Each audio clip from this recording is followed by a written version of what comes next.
আপনি নিতু? আপনি আমার নামও জানেন? ঢাকা থেকে আসতে এতক্ষণ সময় লাগে? কইছিলি এতক্ষণ? আসার সময় ওরা আমাদের গ্রামটা একটু ঘুরে দেখাতে দেখাতে নিয়ে আসতো। ও হচ্ছে আমার বন্ধু হাসান, ও কিছুদিন থাকবে বুঝছো। আসসালামু আলাইকুম। ঠিক আছে, ভালো করছে। ওয়ালাইকুম সালাম।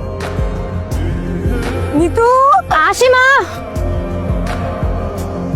আসছে একটু ভাইয়ের খোঁজ খবর নেবে, তা না জিনিস দে। তোর খোঁজ খবর জানা আমার কোনো দরকার নেই, আমার বই দিয়ে দেখছি। শুনছেন?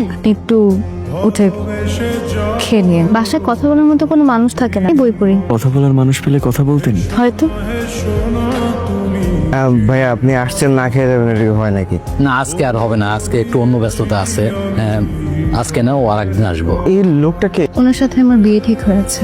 আমি শুধু বইয়ের ভাষা না, মানুষের চোখের ভাষা পড়তে পারি। আপনি কোথাও যাবেন না, আপনি চলে গেলে আমার কথা শুনবে কে?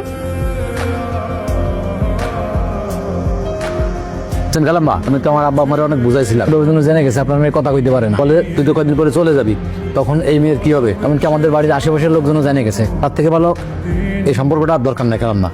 হ্যাঁ আমি যাই। সালাম আলাইকুম।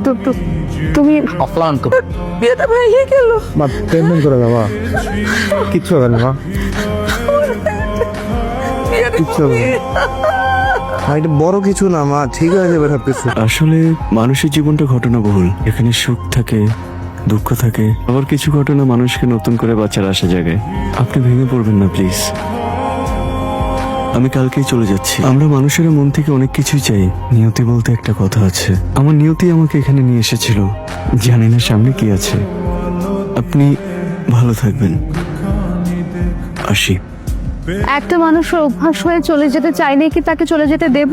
আমি একদম ঠিক আছি, আমার গলার স্বরও ঠিক আছে। কি সব বলছেন?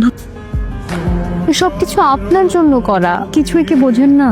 সারা জীবন আমার কথা শোনার মানুষটি হবেন।